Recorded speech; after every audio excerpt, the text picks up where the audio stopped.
वहीं चारधाम यात्रा को लेकर देहरादून में हाई लेवल मीटिंग, राज्यपाल गुरमीत सिंह मीटिंग ले रहे हैं। उच्चाधिकारी मौजूद हैं, डीजीपी और विभागों के प्रमुख अधिकारी भी मौजूद हैं। तो अलग अलग एसीएस इस बैठक में शामिल हैं। राज्यपाल गुरमीत सिंह ने अधिकारियों को निर्देश दिए हैं चारधाम यात्रा उत्तराखंड की सामाजिक सांस्कृतिक व्यवस्था की पहचान है।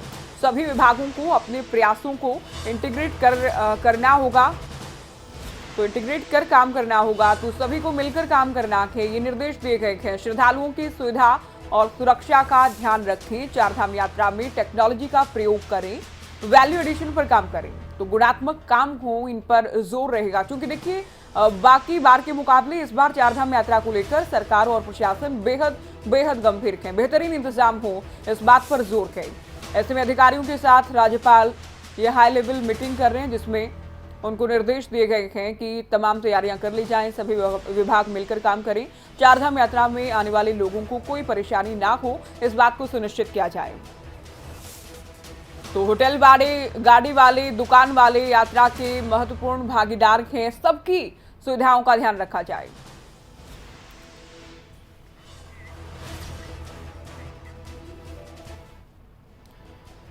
चलिए देहरादून आपको लिए चलते हैं। हमारे संवाददाता नासिर हुसैन लाइव जुड़ गए हैं। नासिर, चारधाम यात्रा को लेकर हलचल बेहद तेज है, सरकार और प्रशासन के स्तर पर तैयारियां शिखर पर हैं।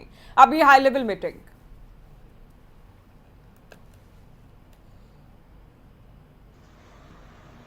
देखिए आज राज्यपाल महोदय एक बहुत महत्वपूर्ण बैठक ले रहे हैं, क्योंकि 3 तारीख से चारधाम यात्रा होनी है, जिसको लेकर के लगातार तैयारियां की जा रही थी।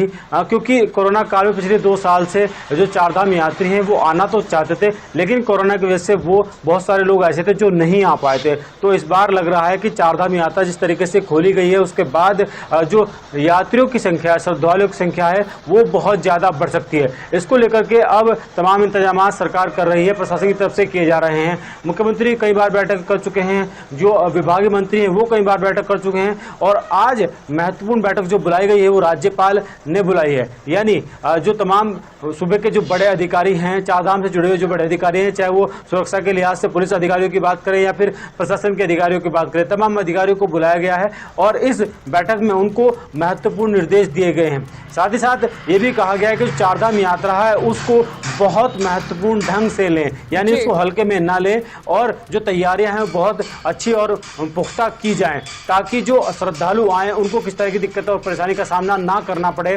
क्योंकि चारधाम यात्रा हमारी संस्कृति से जुड़ी हुई है, और साथ ही साथ जो स्थानीय लोग हैं उनका भी खासतौर पर ख्याल रखा जाए, चाहे वो दुकानदार हों, होटल वाले हों या फिर टैक्सी चलाने वाले लोग हों। इन तमाम लोगों को से बातचीत की जाए, अगर किस तरह कोई परेशानी है तो उनकी परेशानियों को दूर किया जाए और उनके सुझाव भी लिए जाए। साथ ही साथ जो तमाम अधिकारी चारधाम यात्रा में लगे हुए हैं उनसे भी कहा गया है कि ये 9 से 5 की ड्यूटीज को ना समझे, इसको अपनी जिम्मेदारी समझे, अपना फर्ज समझे और उसी तरीके से चारधाम यात्रा में काम करें। बिल्कुल। अच्छा नासिर, गैर हिंदुओं के प्रवेश को लेकर इस बार थोड़ा अलग रहेगा। इसके अलावा चूंकि देखिए तैयारियां तो जोरों पर है, क्या कुछ अलग रहेगा, किन मायनों में अलग रहेगी इस बार की चारधाम यात्रा?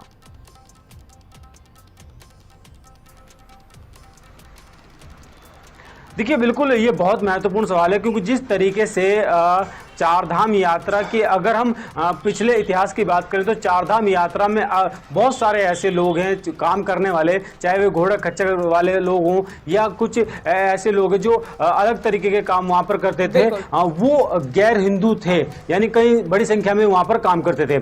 अब जब गैर हिंदुओं के प्रवेश पर कहीं ना कहीं रोक लगा दी गई, तो ऐसे में बहुत सारा कामकाज भी प्रभावित हो सकता है। बहुत सारे ऐसे लोग हैं जिनका कारोबार वहाँ पहले सालों से कारोबार कर रहे थे, वो कारोबार भी खत्म हो सकता है और कहीं ना कहीं और बहुत सारी चीजें भी आ सकती है। लेकिन जिस तरीके से प्रशासन लगातार तैयारियां कर रहा है और जो संत समाज है उन्होंने ये बात कही थी कि जो गैर हिंदू हैं उनका प्रवेश चारधाम यात्रा पर रोका जाए, तो ऐसे में सरकार ने उस पर विचार किया है और ये बात कही है कि जो चारधाम यात्रा है वहां पर गैर हिंदुओं का प्रवेश नहीं रहेगा। तो ऐसे में किस तरीके से इसका प्रभाव पड़ता है तो आने वाले समय में जब यात्रा शुरू हो जाएगी तब पता चलेगा। लेकिन फिलहाल सरकार और प्रशासन बहुत तेजी और के साथ तैयारियां कर रहा है और पुख्ता इंतजाम कर रहा है, क्योंकि अब ज्यादा समय नहीं बचा है, 4 से 5 दिन का समय है, जिसके बाद यात्रा शुरू हो जाएगी। जी नासिर, आप बनी रही हमारे साथ, क्योंकि चारधाम यात्रा को लेकर आपने जानकारी दी है।